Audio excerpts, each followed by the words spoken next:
Assalamualaikum warahmatullahi wabarakatuh. Innal hamdalillah nahmaduhu wa nasta'inuhu wa nastaghfiruhu wa nastahdiih wa na'udzu billahi min shururi anfusina wa sayyiati a'malina may yahdihillahu fala mudilla lahu wa may yudlil fala hadiya lahu. Asyhadu an la ilaha illallah wahdahu la syarika lahu wa asyhadu anna Muhammadan abduhu wa rasuluhu la nabiyya ba'dah. Hadirin hadirat jamaah Masjid Jami' Al-Mukarramah yang insyaallah mudah-mudahan kita semua dirahmati Allah Ta'ala, amin. Bersyukur kehadirat Allah dengan mengucapkan alhamdulillah dan bersolawat kepada baginda Rasulullah SAW dengan kita mengucapkan Allahumma salli ala Muhammad wa ala ali Muhammad. Assalatu wassalamu alaika ya Rasulullah. Bapak Ibu hadirin hadirat yang berbahagia, idealnya kalau kita rajin beribadah, kalau kita orang yang beriman, idealnya hati dan jiwa kita ini penuh dengan ketenangan dan ketentraman.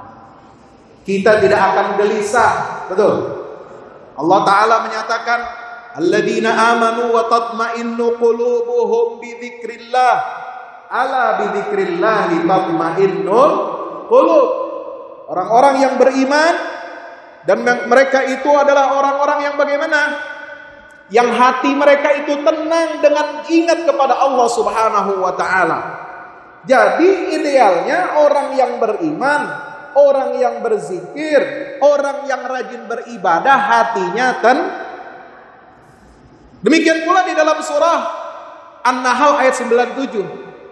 Man 'amila shalihan min dzakarin aw untha wa huwa mu'minun falanuhyiyannahu hayatan thayyibah wa lanajziyannahum ajrahum bi ahsani ma kanu ya'malun. Ini sudah janji Allah. Siapa orang yang beriman, baik dari laki-laki maupun perempuan, dan beramal saleh, maka apa kata Allah? Falanuhyiyannahu hayatan thayyibah, maka pasti kami akan berikan kepadanya kehidupan yang bahagia. Amin. Pengen hidup bahagia? Pengen hidup tenang? Pengen hidup sejahtera? Amin ya rabbal. Tapi pertanyaannya, kenapa Pak Ustadz? Saya udah sholat 5 waktu kagak bolong.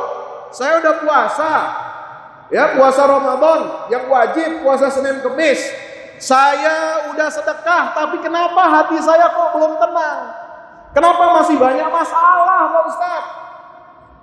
Woi, kira-kira kenapa tuh? Ada di sini yang masih punya utang?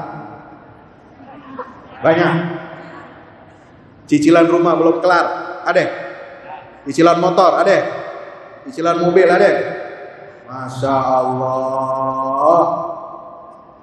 Semua pakai dicicil. Iya. Ada masalah bukan? Ada yang punya masalah sama anaknya? Punya masalah sama suami, Bu? Sama yang mertua? Sama yang menantu? Ada? Ada. Kita semua punya masalah. Nah, ini kenapa?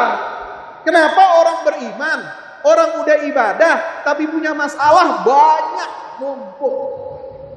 Jawabannya, mau tahu? 1, dia kurang zikirnya sama Allah. Zikirnya baru sebatas di bibir. Ingatnya sama Allah baru ketika sholat aja. Zikirnya nggak nyampe masuk ke dalam hati. Zikirnya belum jadi aktivitas, belum jadi gerakan, belum jadi pandangan, belum jadi pendengarannya, belum jadi tingkah lakunya sehari-hari. Maka itu Allah Subhanahu wa taala mengatakan, "Wa man a'rada 'an dzikri fa inna lahu ma'isyatan dhanka wa nahsuruhu yaumal qiyamati a'ma." Siapa orang yang berpaling dari ingat kepadaku, dia ingat sama Allah, tapi sholat doang ingatnya. Ingat sama Allah ketika dia sholat saja. Tapi kalau di kantor, ingat gak sama Allah? Belum tentu ingat. Di pasar, ingat gak sama Allah? Belum tentu ingat. Ketika dia bermuamalah, dia sewa menyewa, pinjam simpan pinjam, dia kredit, ingat gak sama Allah? Ayo di sini ngaku, masih ada yang pakai pinjaman online belum ada? Ada? Pemirsa, hati-hati ya. Jangan kita bilang kita ingat sama Allah, kita sholat tapi pinjol jalan terus. Woi, mau pengen HP baru, ya Pak ya, mau pengen baju baru yang keren, mau perhiasan baru. Nah, akhirnya dia apa? Pinjam online, riba, na'udzubillah min. Maka selalu was-was, kemana-mana ditagih utang. Ini kurang zikirnya kita kepada Allah. Wa may ya'shu an dzikrir rahman nuqayyid lahu syaitanan fahuwa lahu qarin. Siapa orang yang berpaling dari pengajaran, dari ingat kepada Allah Ar-Rahman yang Maha Pengasih, maka kami biarkan setan itu akan menyesatkannya. Nauzubillah min dzalik. Maka hati kita tidak pernah tenang, meskipun secara lahiriah kita rajin sholat. 2. Kurang doanya, kurang khusyuk doanya. Ya, kadang-kadang kita doa cuma melengos saja, doa cuma sekedar aja, doa cuma di bibir aja. Doa yang baik itu adalah doa yang betul-betul lahir dari lubuk hati yang paling dalam, betul-betul minta kepada Allah Subhanahu wa taala. Nabi sering banyak mengajarkan kepada kita doa kalau menghadapi masalah, menghadapi ujian-ujian. La ilaha illallahul azimul halim, la ilaha illallah rabbul arsyil azim, la ilaha illallah rabbus samawati wa rabbul ardi wa rabbul arsyil karim. Ada juga Nabi mengatakan, mencontohkan doa Allahu Rabbi la usyriku bihi syai'a. Insya. Yang ketiga, salah gaul. Tahu salah gaul? Sholat sih sholat, tapi habis sholat keluar dari masjid, keluar dari sholat Jumat, keluar dari majelis taklim, gaulnya tetap sama orang salah, bukan sama orang soleh. Akhirnya apa? Selalu mengganggu, menggoda kita. Jadi kepikiran kita, ngajak kita maksiat, ngajak kita dugem, ngajak kita ke tempat-tempat yang tidak diridhoi oleh Allah Subhanahu wa taala, ngajak kita ngomongin orang, ghibah, memfitnah, nauzubillah min dzalik. Inilah yang menyebabkan hati kita tidak pernah tenang meskipun kita tetap beribadah kepada Allah taala. Nauzubillah. Jadi kita udah khusyuk, udah beribadah, udah berupaya, berikhtiar, tapi kita masih belum merasakan ketenangan. Ini pasti ada sebab-sebabnya. Tadi saya sudah sebutkan 3. Ya, kita doanya kurang kencang, zikirnya kurang mantap. Ya, yang ketiga salah bergaul, masih salah bergaul. Kita sholat tapi keluar masjid bergaul apa ya? Salah, bergaul sama yang begajulan. Makanya kita terbawa terus kepada maksiat. Nah, maksiat ini yang membuat hati kita tuh nggak tenang. Ya, kata Nabi SAW, orang kalau melakukan maksiat, maka di dalam hatinya itu akan apa? Ada satu titik noda hitam. Semakin tambah maksiatnya, makin gede itu titiknya. Ya, jadi kalau ibaratnya apa? Kemarin ada virus corona, ya kan? Kena satu, dia ada kelihatan nih titiknya kalau dia titik putih, ya di paru-paru. Ah, makin banyak virusnya masuk, itu makin lebar tuh warna putihnya tuh di paru-paru. Ah, itu bisa bahaya. Nah, ini juga dosa begitu. Dia menggerogoti hati kita, jiwa kita sehingga kita nggak tenang. Yang keempat adalah kita masih suka berbuat zalim kepada orang, ya. Orang punya utang sama kita, kita kata-katain. Kita berbuat baik sama orang, sebut-sebut terus, omong kebaikan kita ke orang. Makanya orang bikin dia sakit hati sama kita. Itu bikin kita nggak tenang. Makanya kalau kita pingin hati kita tenang, walaupun sudah ibadah, jauhi perbuatan zalim kepada orang lain. Jangan kita hasad, jangan kita dengki, jangan kita suka fitnah kepada orang lain. Siap? Insya. Yang kelima, kita mesti banyak bersyukur kepada Allah. Banyak orang suka ibadah tapi kurang bersyukur nih sama Allah. Harta udah ada, kendaraan ada, rumah ada, tanah ada, ya segala-gala ada, masih kurang aja. kurang bersyukurnya sama Allah. Ya, dibandingkan dengan orang yang katakanlah pas-pasan, tapi kalau dia pandai bersyukur kepada Allah, maka itu akan membawa kepada keberuntungan dan ketenangan jiwa. Kata Nabi SAW dalam hadis, qad aflaha man aslama. Orang kalau mau beruntung, satu, orang ya muslim, orang yang betul-betul menyerahkan hidupnya untuk Allah Subhanahu wa taala. Yang kedua, waruziqa kafafan. Dia diberikan rezeki cukup. Ya, cukup. Bukan merasa kurang terus, yang penting cukup. Mau haji cukup duitnya. Insya, ya kan? Mau umroh cukup duitnya, kagak pakai ngutang.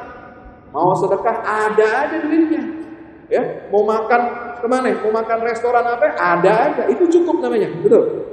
Insya Allah. Uruziqa kafafan. Yang ketiga, wa qanna'ahu Allahu bima atahu.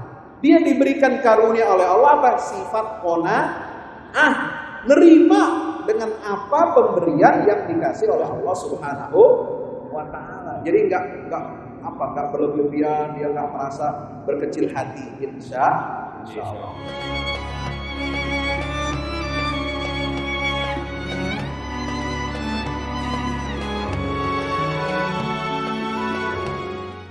Assalamualaikum warahmatullahi wabarakatuh. Alhamdulillah kita udah selesai pengecoran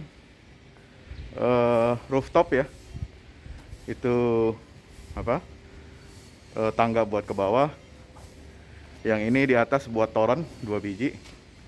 Ini semua udah dikeliling tembok. Ya, ini untuk lantai paling atas buat futsal, buat jemuran, buat tanaman hidroponik juga ntar insya Allah. Ya, terus support ya teman-teman. Alhamdulillah terus selesai pengecorannya semuanya. Ya, ini progres kita terbaru. Dan jadi buat olahraga, buat utilities ya, multiguna. Nah, kita turun sini semua. Ini lantai 3. Ini untuk asrama. Ya, untuk kamar-kamar. Untuk kamar-kamar dan nah, di situ musola. Nanti di situ musola ya. Ini kamar-kamar dan musola buat santri-santri tahfiz kita insya Allah.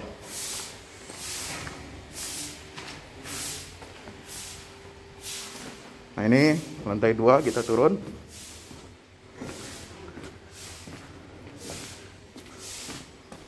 Ini untuk kelas-kelas ya. Kelas-kelas tahfidz, kelas-kelas tadabbur.